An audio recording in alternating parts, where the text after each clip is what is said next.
Is Maya with us today?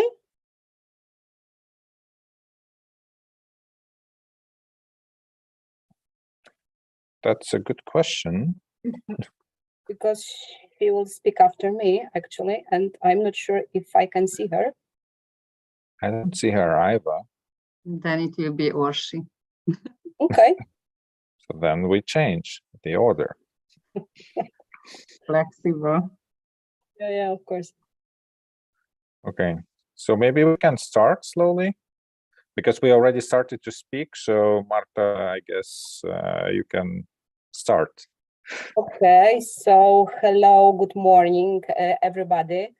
I think it's just 1 minute after 1:30, so I think we can start our event on strategic technologies for European platform, and the event takes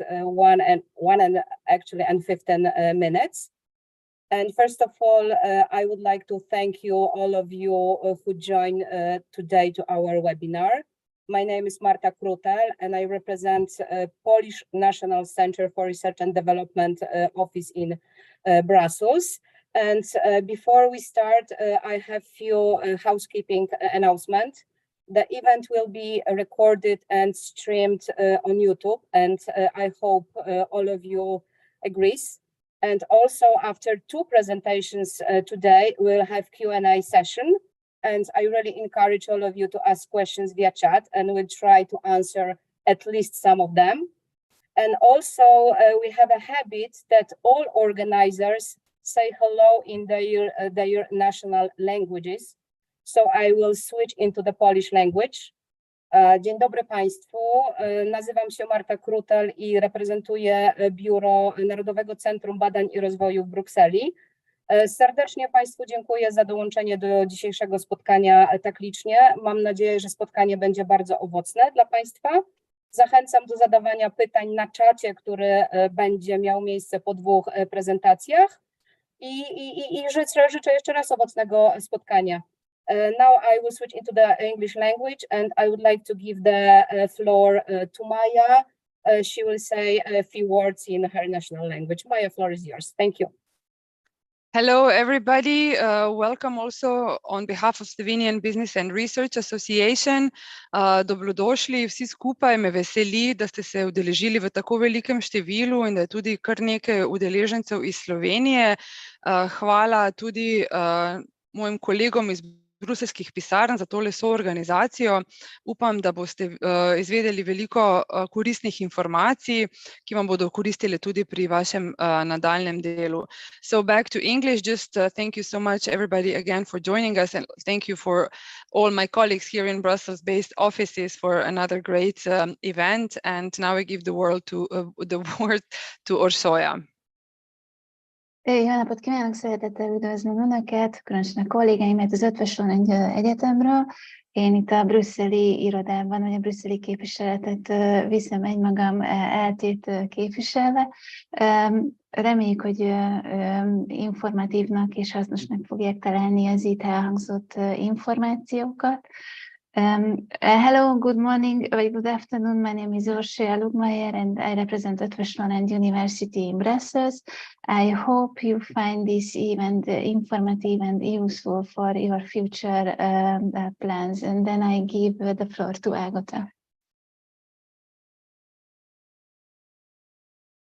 Thank you so much, Orsolya, and good afternoon, everybody. I'm another Hungarian co-organizer representing the National Research Development and Innovation Office of Hungary here in Brussels, sitting at the PermRep.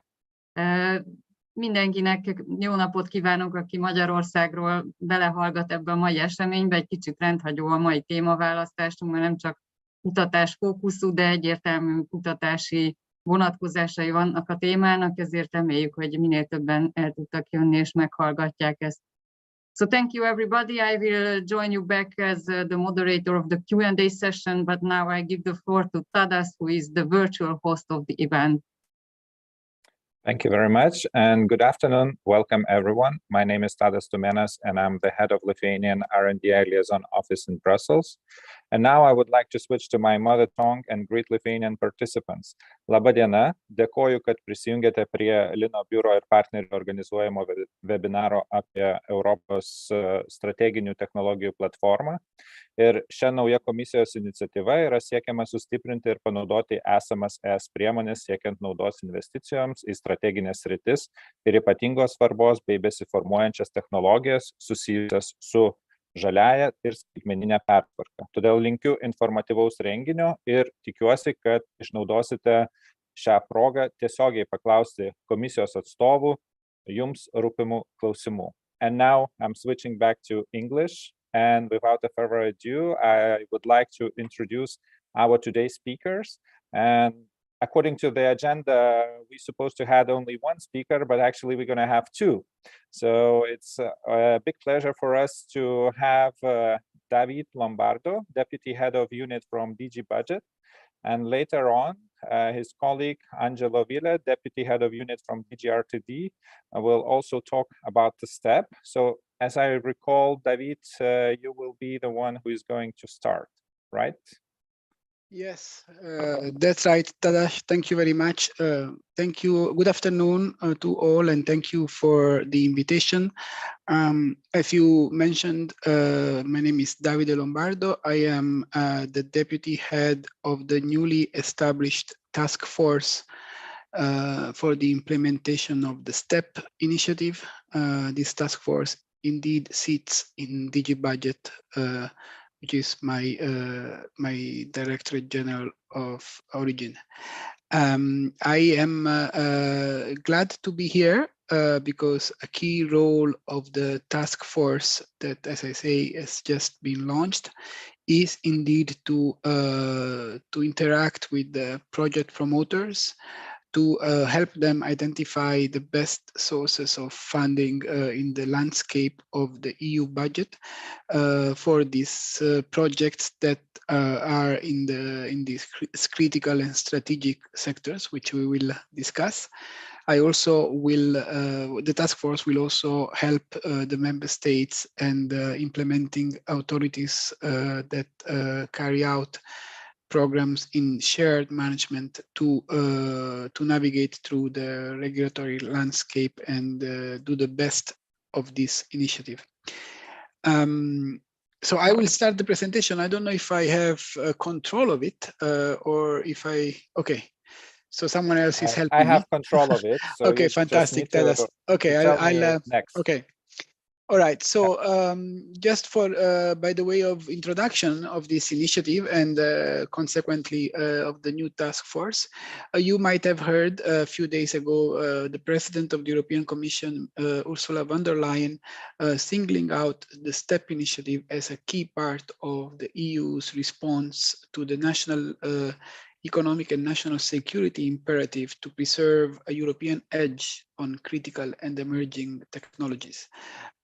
So the idea at the beginning of time, or like late last year, was to establish a sovereignty fund that would help advance the European content in strategically critical technologies.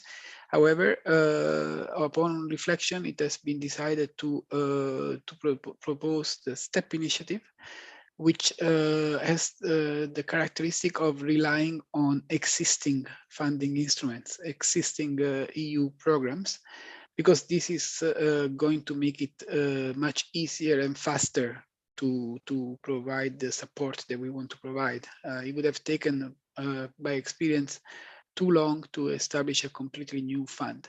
So the STEP, which again is an acronym that stands for Strategic Technologies for Europe platform, as I say here, boosts, leverages, and steers the existing programs, EU programs, several of them, to deploy support to strategic and critical projects in the area of deep and digital technologies, which I think is what is the main topic of today, with also with my colleague Angelo.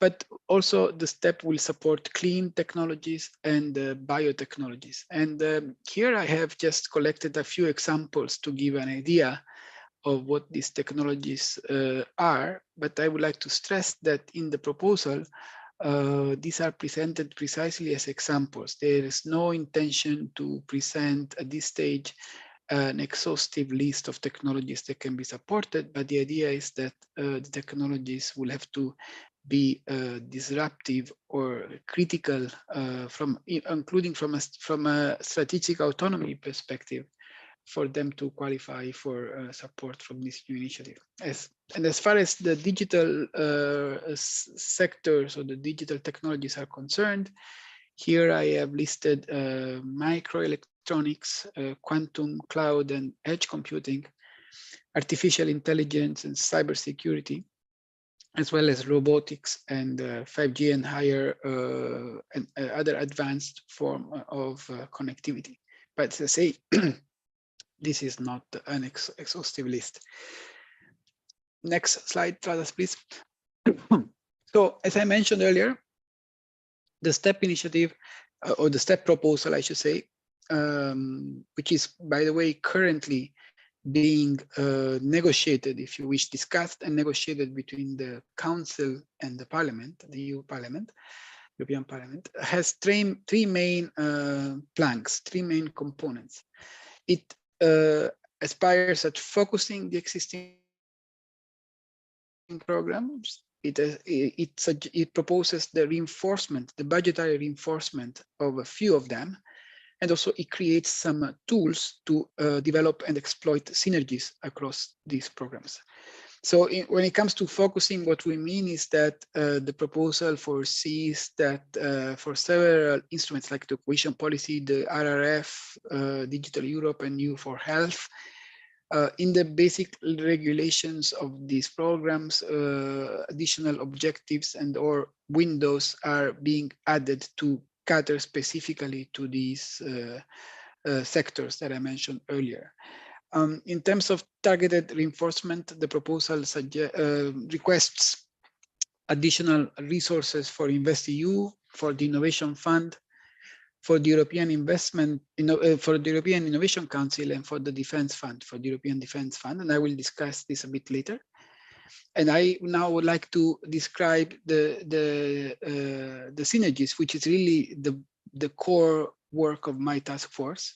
So first of all, we will develop a so-called sovereignty portal. So we aspire at creating a web-based platform where we gather and centralize all the information about calls and procurements from EU funds, not only from the funds or the programs that the Commission directly manages, because this is already available, but also for the programs that we implement through our implementing partners, in particular the member states when it comes to cohesion programs and the recovery and resilience facility. So, so this will be a first task that we have. Then another form of synergy is in the form of a sovereignty seal. So the legislation foresees that the projects which apply to a directly managed program by the Commission and which are assessed as passing some minimum quality thresholds receive a sovereignty seal, which is a bit like a label or a stamp that would then will make it easier for these projects to receive complementary or funding from other EU programs. In particular, the idea is from the programs that are managed by the member states and other implementing partners. And we can discuss if there is interest how this might work. Then there is this one-stop shop, which is indeed the task force that I discussed was set up in July. The idea would be to support both the project promoters on one side, as I mentioned, but also the implementing partners and the national authorities on the other. And finally, we are also looking at adjusting the state aid framework, for example, to allow for a bit of a higher aid content for projects which are STEP related and that take place or are implemented in assisted regions. Next slide, please. Yeah, this is the slide about the reinforcement, the budgetary reinforcements, which the proposal requests. So in total, the proposal seeks about 10 billion of additional funding, which are split across different programs. 3 billion for InvestEU, 2.6 for the European Innovation Council, which Angelo would talk about, 5 billion for the Innovation Fund, and 1.5 billion for European Defence Fund. These top-ups, as we call them, are meant to then support a much bigger amount of investments through the leverage effect. For example, the InvestEU, the EU additional money would back a bigger guarantee, and the guarantee in itself will then back 10 times as much investment. Typically, these are the typical estimates that we see in the past implementation of the InvestEU. The proposal, importantly, also introduces some incentives for member states to devote more of their resources to STEP sectors, both in the cohesion policy and in the RRF. So, for example, with respect to the cohesion, the idea is that the sovereignty seal, as I mentioned, would allow member states to directly fund these projects that have been awarded the label. And also there is, it's foreseen that for STEP relevant projects, the member states would get higher pre-financing to the tune of 30%, and also possibly full 100% co-financing by the EU budget. And for the RRF, the idea is that the proposal would allow for a higher share of RRF funds to be implemented through the InvestEU, which would then, of course, allow the member states to take advantage of the multiplying factor of the InvestEU. Next slide. Yeah, this is, I see that this is the part of the presentation that Angelo would do. So if Angelo is with us, yes, I see him. I will give the floor to him to complete the presentation. Thank you. Thank you, Davide, and thanks, Taras, for organizing once more. Good afternoon, everybody. I want to explain now a little bit from the DG/RTD side what that STEP proposal means for Horizon Europe in particular, because I think for your community, one of the main instruments here of interest is indeed the European Innovation Council. I am the Deputy Head of Unit to this new European Innovation Council at DG/RTD, which exists only since May, so we're still very, very much in the baby phase of this unit, but the EIC is not. And I want to first put into context of what you know about the EIC, what Davide has just explained. So if a top up to the EIC is coming from STEP, what does that mean? So now you know that the EIC consists of a pathfinder, a transition pillar, and then the accelerator. When we talk about STEP, we're talking about the top up and actually an own compartment. I'll come back to that in the EIC fund, which is the EIC accelerator. So we are talking about investments, not about grants, but we're talking about investments into scaling up companies. Next slide, please. You also know that there is a budget breakdown, which Davide has already referred to, where the money should come from, the 2.63 for the EIC, and we can come back to that if that is of particular interest to you. Next slide. What are we trying to do and why? In the EIC, you probably know, all of you, that we currently have the possibility under the accelerator to provide grants combined with equity. So this is called the blended finance or equity only investments. And our investment component can go up to 15 million euro. This is for any breakthrough companies which complies with the work program priorities. It can be any breakthrough technology or any breakthrough innovation which has been identified in a work program. And the new compartment would now allow us to have so-called follow-on investments, not only to companies which come from the EIC strand, so which have successfully gone through the Pathfinder and the transition pillar, but to any company. So any company which complies with the requirements of the STEP-led criteria which would underlie this new compartment could gain finance from here. We're talking about equity only. As I said, there is no combination of grants needed. And this is for the EIC. The creation of a sovereignty seal, Davide has already explained. This is complementary, so to say, and we would hope that member states pick this up a lot. You play a role in this, because I happened to hear that the Seal of Excellence, which is basically the system under Horizon, which you're also familiar with, the Seal of Excellence is something which is rather successful in some member states. I mentioned earlier already the state Spain that is apparently financing all seals of excellence. So it makes active use of what Davide was explaining, that there's a screening already done and there's kind of a quality label to a specific type of project. And member states can, and in some cases do, finance this very, very largely. But not all of the member states. There are others who don't make use of that at all. And it's up to you to judge with your member state representatives in how far that is actually justified. There might sometimes be good reasons to do so. In other cases, maybe it is just the lack of awareness about this possibility, or just some other reason which is maybe void of a real R&I logic behind it. Next slide, please.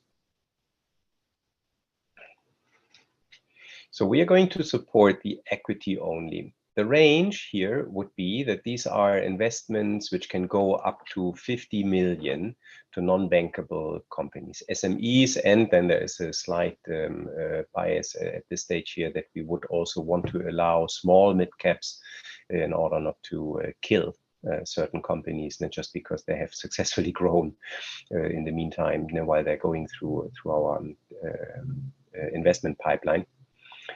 This is a different size.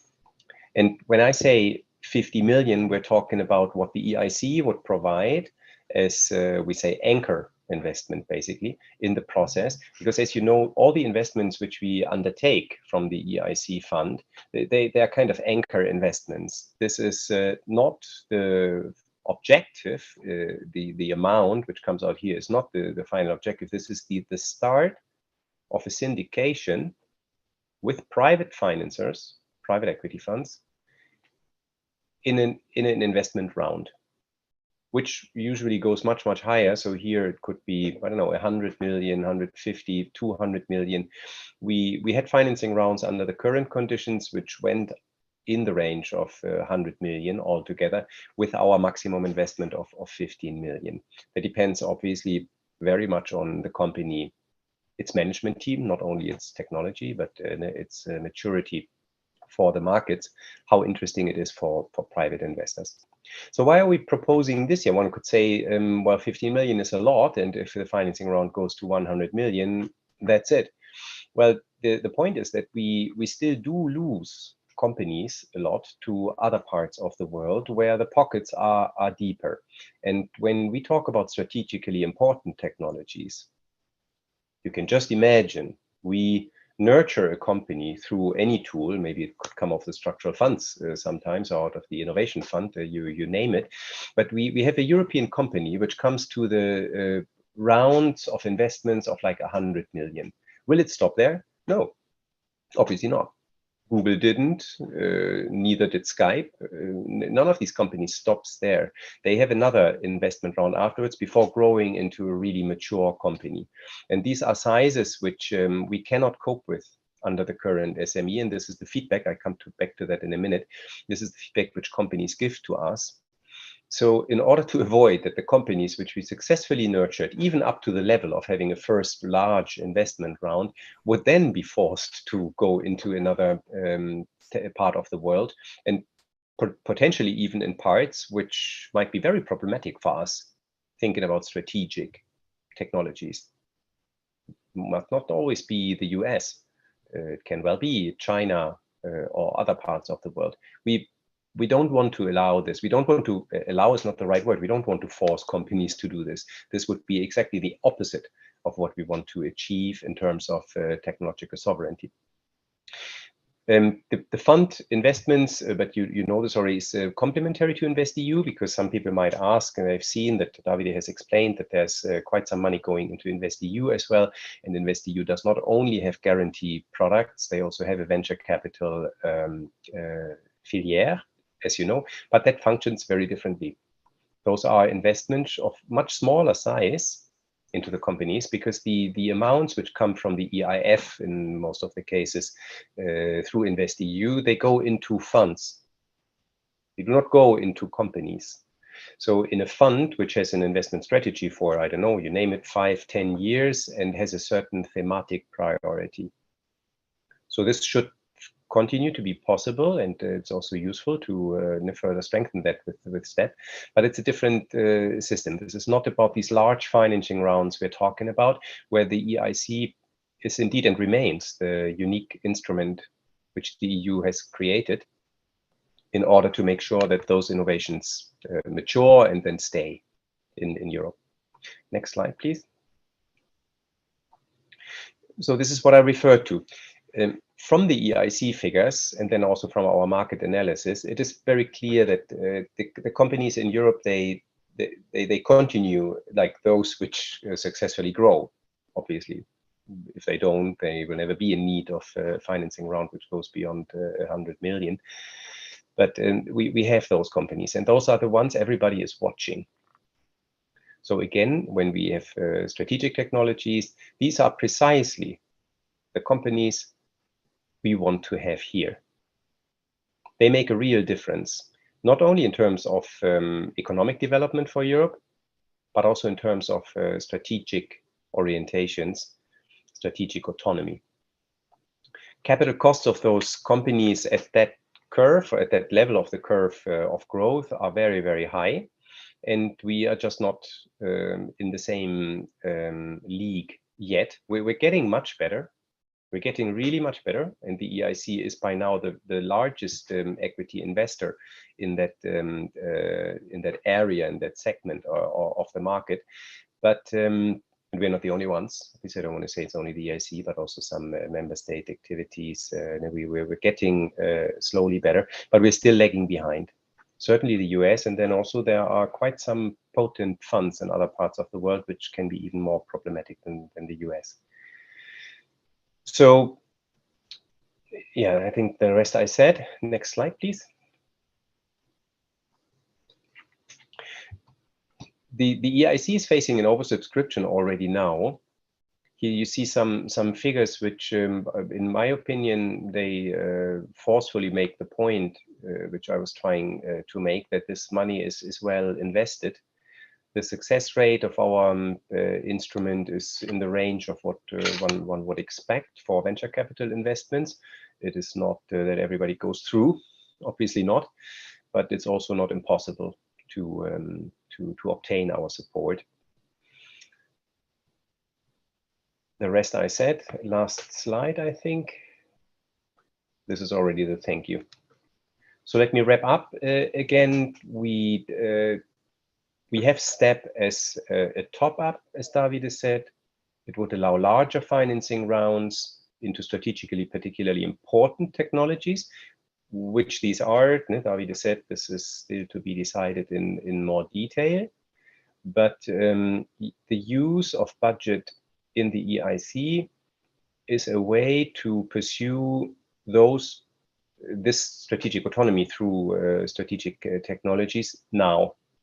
Because our instrument, as you know, I mean, we have a pretty immediate effect. Once the financing round is out there, the company gets the money. Now we're accelerating our investment process as well, because there have been some hiccups which you're well aware of.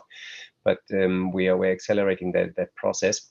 And once the money goes into the market, it has an immediate effect. You know, the company can use it and it can grow.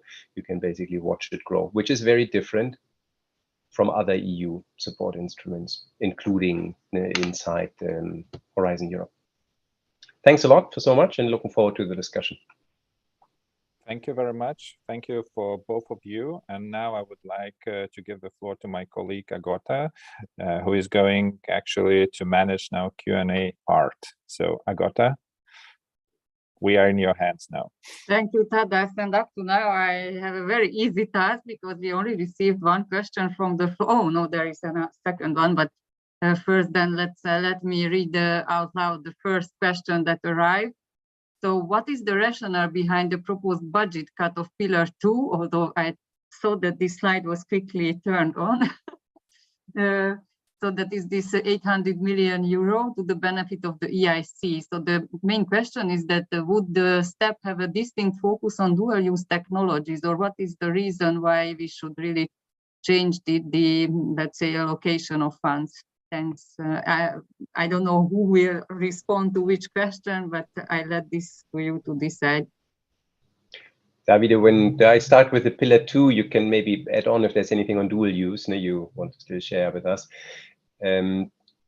This argument, obviously, this is everywhere. And this is also one of the difficulties maybe we have, because Pillar 2 and the community behind projects in Pillar 2 understandably still remembers very well that there were other cases not very far from, not in a very far history, where the Pillar 2 had given money to other types of activities, and it was shifted around. So what's the rationale here? I alluded to it already.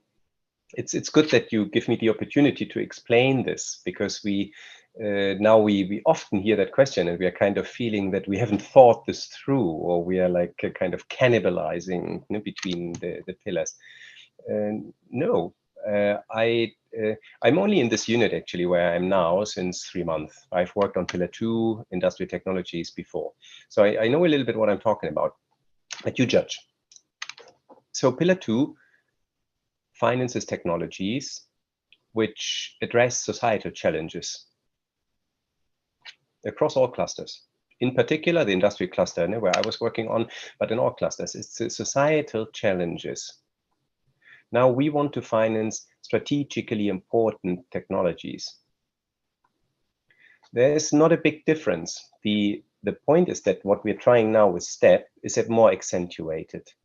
Even though that list you saw of technologies is really wide, you'll struggle to find a technology where you say this is financed or to be financed under Pillar 2, and you would already see it excluded from what Davide presented. So, but just to make that point, this is an accentuation of technologies which Pillar 2 would finance anyway, in our interpretation. Accentuated in the sense that there will be a narrower focus. Strategically important will have to be defined in some way that it does not address all the technologies from Pillar 2. And then there's the sense of urgency, which Davide referred to, and which the President has referred to in a State of the Union speech. We're talking about strategically important technologies, and we're living in a world right now, and your dual use question also shows this very much, we're living in a different world. So if we want to have a rather immediate, or at least short-term effect of investments into research and innovation to create and nurture and develop strategically important technologies, we got to choose which instrument is the best to do this in these next 2-3 years. STEP is a step, as Davide said. It can be a sovereignty fund under the next MFF. I don't know. I don't have a crystal ball. It can be a strategically new orientation of FP10, in which Pillar 2 might have an own cluster, or you name it. I don't know the structures about strategically important technologies. That's when the programming period is over, so 4 years from now. But what until then? If we just leave everything as it is, pillar 2 is not very good in producing technology, bringing technologies to the market quickly. There are lots of projects, including the partnerships, which, as you know better than I do, they go up to TRL7 normally, and then we'll have to see what happens. Some areas it's easier because the big companies drive it forward, take clean steel or whatever. In other areas, it's much less obvious. So if we want to have that impact, the EIC is, in our interpretation, the best tool where we can put it. It's a very similar type of technologies, just in an accentuated way, but it's much more direct. And it probably has a larger leverage effect, but that I don't even want to go into. But this is the rationale. So I'm not thinking that we're cannibalizing between pillars at all. Thank you, great. And maybe then about dual use.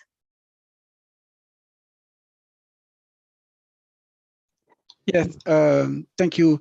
Not just to say that the strategic element, this critical aspect from the strategic autonomy perspective is indeed a key component of this initiative, is a key driver of this initiative.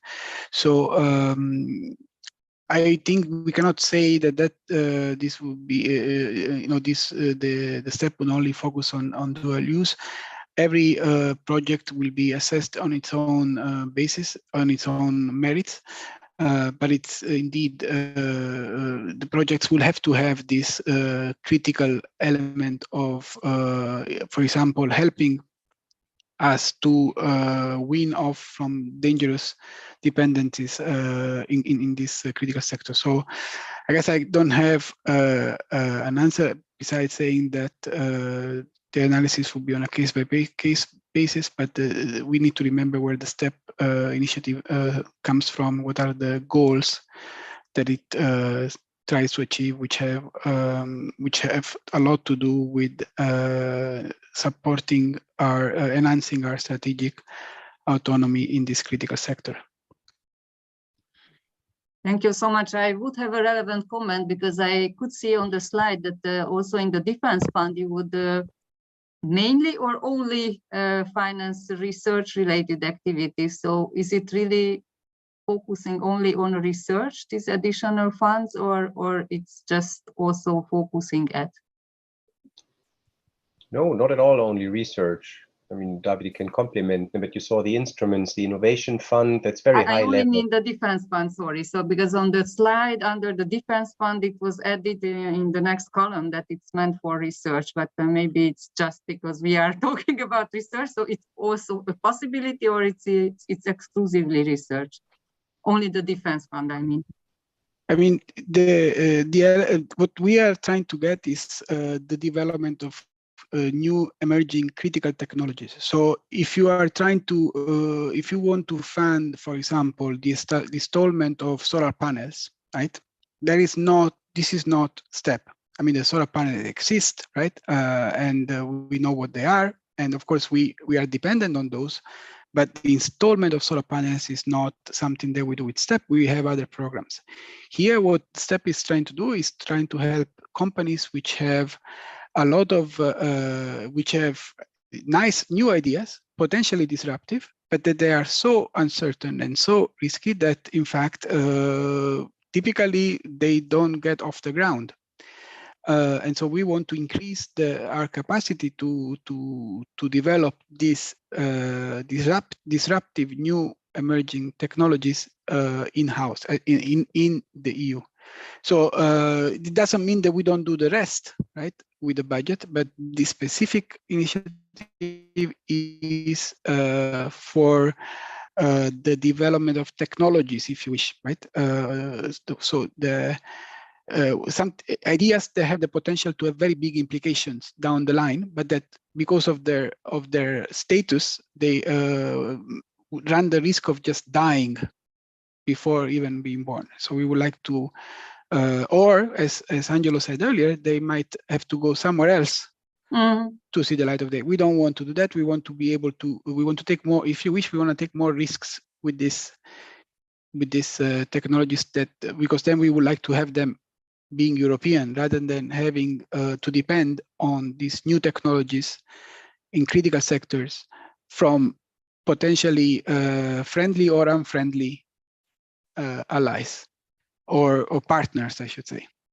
There was actually a very concrete question coming from a company who would like to scale up their bus production, but these are very unique buses, they say.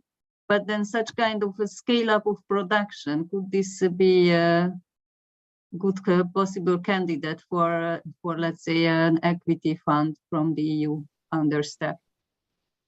Or this is rather for new technologies? So if the technology is not new anymore, then scaling up is not already meant under STEP. Well, not from the EIC, so much is sure, and the EIC is not the instrument for that. It's for breakthrough, scaling up breakthrough innovation, but in the making, and so not to produce. But for InvestEU, InvestEU is very broad. So now I don't know in which pillars of InvestEU this top up, which Davide was presenting, will then eventually be used. The risk finance filiere of InvestEU is just one small element of it. There are guarantee instruments. Windows under InvestEU go across the whole market. They go from infrastructure to including production, I'm pretty sure, not the research and innovation window, but the other windows. So this is as much as I can say. Yeah, I mean, typically some of these companies may very well be capable of raising also private normal funding. It doesn't have to be, from Europe. From the description that I've seen in the chat, this seems to be a quite established company that might very well have a lot of they might be able to make a business case for even for private funding. But I wouldn't want to give an answer yes or no. Certainly for two reasons. First, because indeed the specific scope of the STEP initiative is perhaps the most hotly debated of the elements of the proposal. As I said, the proposal is still being, in a sense, negotiated and potentially changed by the Council and the Parliament. So we need to see what, in the end, is that it is adopted. And the second reason is that even if we had the current proposal as if it was approved, it would be not up to me in particular or to the task force that I represent to actually determine the eligibility, but we would be reverting. We'll have to see whether in the individual programs that the EU budget proposes, whether they would be eligible. And as Angelo said, one thing that we will do is we will give advice on what is the most appropriate tool, so that that you don't go up the wrong tree, so to say, that you focus your application in the correct in the most appropriate calls. That's something that we will do, and we will be happy to do as part of our support to project promoters once the initiative is in fact goes live, hopefully even the beginning of the next year. I'm sure this will be very useful, because it's always the case with new tools that we are a bit lost at the beginning.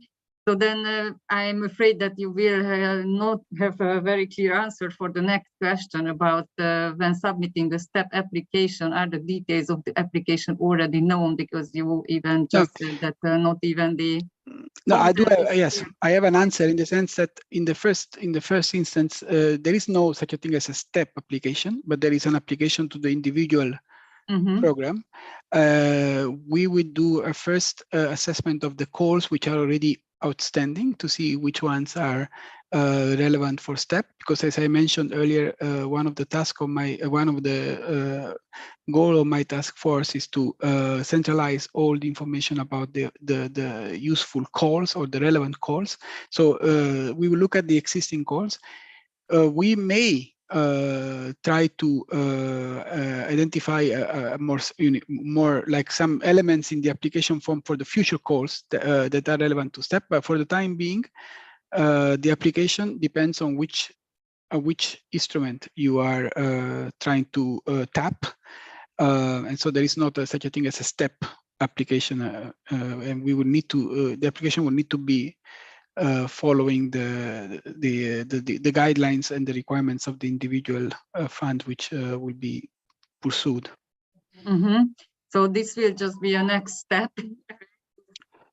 If you need an additional type of core, or you will use the current instruments in how they are at the moment, just with an additional budget. So this is one question would be indeed whether the different programs will organize themselves in a way that they have a very step-specific calls, or whether indeed they would want to have potentially broader calls in which the STEP projects can then apply. So that I don't know. It will need to be discussed.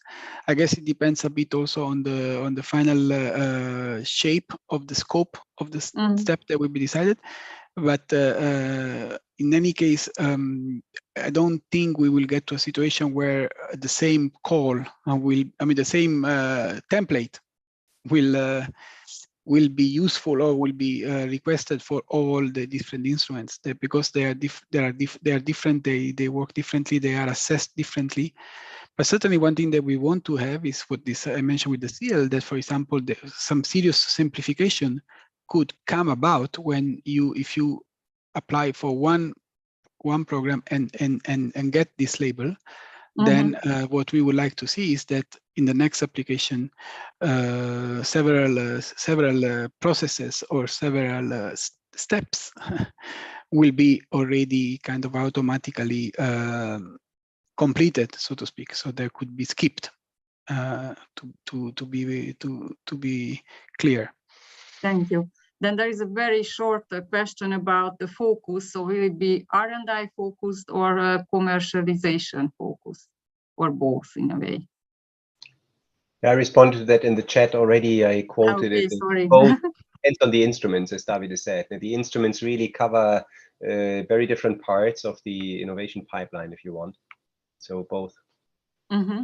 Then we could see that in a way the AI data and robotics partnership offered their help. So they would gladly co-create in a way the work program which is relevant to their field, so on the digital part. But there was also a question integrated, so that is there also ambition to also set strategic orientations for something like accelerating AI deployment in Europe?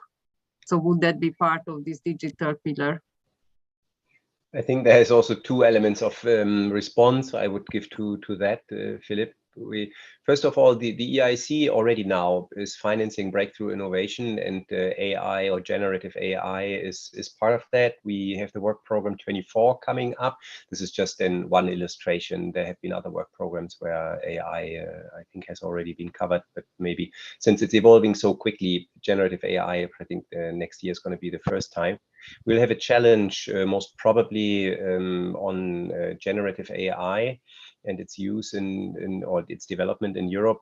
That said, as you know, the work program is not adopted yet. This is we're not very far from there, so that's why I'm mentioning it. It's I think very likely that we would have such a challenge under the accelerator, but let's see. So yes, it's covered. So now the EIC is for the time being about any breakthrough innovation. So what will happen with STEP?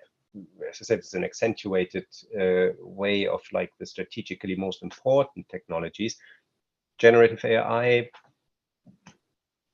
I can see it in there, but that's a crystal ball. And let's wait until negotiations are over. As David said, it's very hard to foresee what the real scope will be in the end. This is the main interest always of the negotiators. So let's see. And then about whether there is any interaction possibilities with the partnership. I know the partnership well, obviously, and I'm happy that that we have it. Your partnership should normally already be in contact with the AI relevant program manager under the EIC. I'm still too fresh to remember all the names by heart right now, but we have a program manager dealing with artificial intelligence. And if that hasn't been the case, then you should reach out or make sure that there's a mutual reaching out to each other. This is something which is usually happening. the PMs reach out to the partnerships in their remit and vice versa. I might just add something on this because I'm sitting in the ERA forum, and there we have a new initiative that we might set up some guidelines that would also make it, in a way, facilitate the use of AI and especially generative AI. So this is also coming. Of course, this is not about STEP, but something relevant. I think also in sorry. regulatory terms, Ned, if I may say that, I think without being an expert, but I think Europe is pretty much at the forefront of these regulatory developments in regard to AI. It's so quick that obviously policymakers can hardly catch up with that pace. But I think we're pretty much advanced, no? So you guys would obviously know much better, but there's nothing right now in STEP which would provide guidelines. It's more the processes you already know. I can still see some comments on the cluster 2 versus 3 reallocation.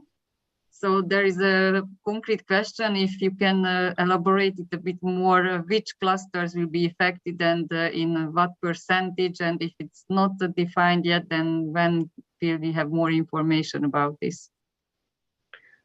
No, I don't think that there's any decision yet about that, what I can tell you, but I want to emphasize again what I said before, to take the dramatism a bit out of it. Now, this is one of the situations where I claim to know a bit what I'm talking about.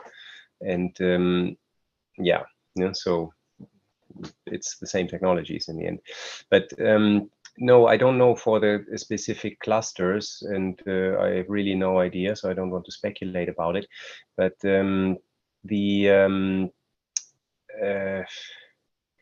what concerns the impact on the work programs, because we're talking about a few years now. We're talking about the remaining years under horizon. So in 2024, there is going to be virtually no impact on Pillar 2.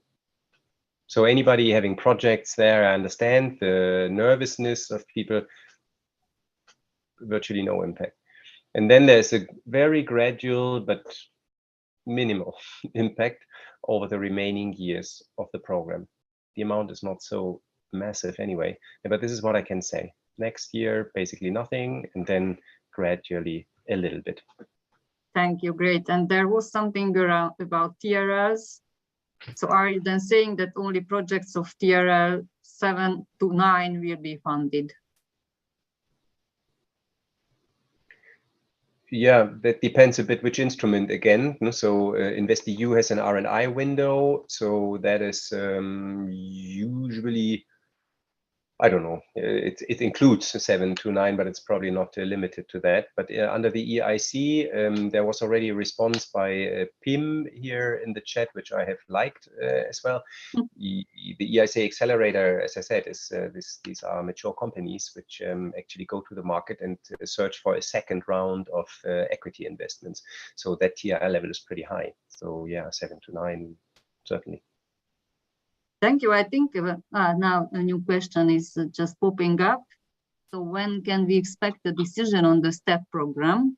What are the chances that it gets approved by the Council and the Member States? And maybe David already said that if we are optimistic, it will happen by the beginning of next year, but you might have some more concrete ideas. What I can say is that the negotiations in the Parliament and the Council have taken 2 tracks. There is one aspect that has to do with the legislative elements, let's say the technical aspects of the proposal, which have to do, for example, with the flexibilization of the use of the cohesion funds or the RRF, or for example, the expansion of the extension of the eligibility to larger firms in some cohesion programs.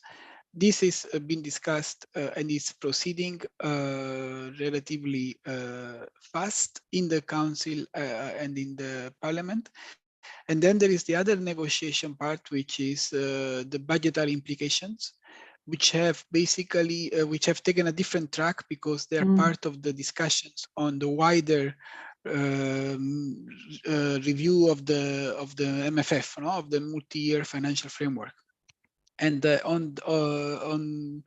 So in terms of the amounts of the top-ups, these additions to the programs, those will they will be discussed as a package together with the other requests that have been made, for example, for migration or for Ukraine, for the support to Ukraine, and this will ultimately be decided by the heads of state. It seems like the calendar might be such that they might decide still perhaps in November. So as you mentioned, Agota, it is possible that indeed by the end of the year we have all the decisions falling and the adoptions falling into place. I do want to stress that in a sense, the fact that we have established the task force for STEP in July before all of these decisions are taken is a signal, is a sign that in the Commission we do think that there is a need to ensure that these programs work better together, regardless of whether they are increased or they are expanded. But we feel that there is scope to provide a more effective support to the companies, to the project promoters in the EU, and so we intend to work hard to that end, pretty much almost independently of what gets decided. So we will still try to coordinate the programs better. We will try to see whether there are synergies to be caught, or whether we are leaving some gaps in which our companies fall without us noticing. And so in that respect, these kind of conversations that we are having and the other ones that have been proposed in the chat, we are open. We are, this is our part of our job, is to identify with the help of the beneficiaries. That sounds excellent. Yes. Ways to do better with what we have. We would like to have more, and hopefully they will give us more, because these are important issues. But regardless of whether we get more, we need to find the way to do better. And this is very important also from a longer term perspective, because, for example, we need to ask ourselves the questions, are these formats for the call too different from one another? I mean, that's a question, right? Maybe we cannot do anything about it right now, but if we come to that conclusion, we need to take note, and we need to have that insight into the cooking stage when we design the next MFF, right? So there is a lot of work that we need to do, which is independent of the outcome of the negotiations. Although, of course, we are defending our proposal very hard, and we invite those that have a say, or those that have a way of getting their voice heard, to also support it, so that we can have these additional resources that, as Angelo explained, we clearly could deploy fairly quickly, given the pent-up demand that our instruments are facing right now. I think you more or less even responded to the next question about the future, because you are definitely working on the future already now, and these synergies might really end up being used in the next MFF planning. But maybe you have already an idea what the future might be, so that we just continue this STEP process, or some of you mentioned that, or one of you mentioned that we might rather have a completely separate sovereignty fund, but I suppose this will come up from this whole process at the end. I think, Agata, as also Angelo said, there is no crystal ball, but I can say, and also if I just look at the speech of the president that I quoted at the beginning of the presentation, everything suggests that the direction of travel is towards a world where these kind of concerns are more and more pressing and more important. So everything would suggest that when the time comes, let's say towards 2025, where the next MFF will begin to take shape, the strategic autonomy and ensuring that we can pursue our goals in a reliable manner, no, depending on ourselves mostly, will be a key priority. I want to say a top priority. And so therefore, it's quite likely that both the task force that has been set up, but also this step kind of focus will become a more structural element of the landscape of the EU budget. What does this mean in practice? There will be a fund or no? Will we have the same instruments or no? That we cannot tell. In fact, that is part of the learning that we need to do the next couple of years, the thinking and the learning. So I would say we don't know the shape or the form, but I think we can reasonably expect that this emphasis on this kind of technologies and on the importance to be autonomous is here to stay for the foreseeable future. Then I saw briefly a question about the geographical distribution. Yes, widening. We are a widening organizational team, you know, so. I think that's a good question. Indeed, you know, the STEP also will rely on, for example, on the cohesion funds, on the RRF. And indeed, part of the purpose of the STEP is precisely to ensure that we can still keep a level playing field even though we have, for good reasons,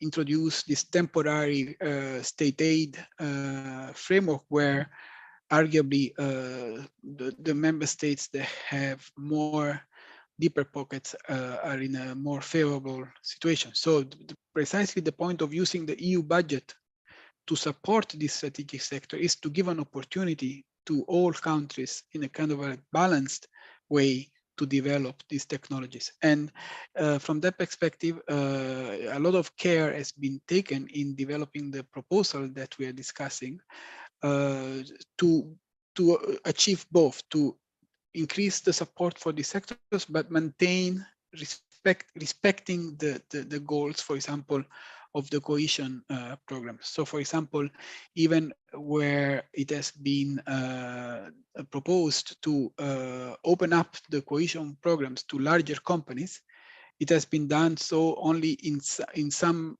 countries which are relatively less developed, less advanced, precisely to try to make a balancing act. So I think the answer to the question is that there are mechanisms envisaged to ensure that the level playing field in the EU single market is maintained across the different levels of economic development of the different regions in the EU. Thank you so much. Maybe just one very last question, which is very technical, and apparently we have some really knowledgeable participants, and I cannot even read it out loud, but the main question is about deadlines. So if the deadline of all these STEP relevant programs will be prolonged in order to be able to finish, I suppose, the projects that would start under STEP. But I don't know, maybe you know more about this regulation that no, is, I think one thing, I don't know, I haven't been able to read the whole question. It's long, yes. It's long, but I think one thing that I do know is that the proposal envisages the extending the deadline for the cohesion programs from the past cohesion programs by 1 year, because the argument is that we are inviting the member states to revise their current programs to increase the STEP content, so to speak. We are giving some incentives from them to do so, and we hope that they take them up. And therefore, their administrative capacity is likely to be locked up into this revision exercise, and we want to take into account that, and the legislation is proposing that therefore extra time is provided to close the previous programs, right? So that's what something that I'm aware of, but I'm not sure, to be honest, if I'm answering the question that is in the chat. If I'm not answering, maybe the question can be asked again.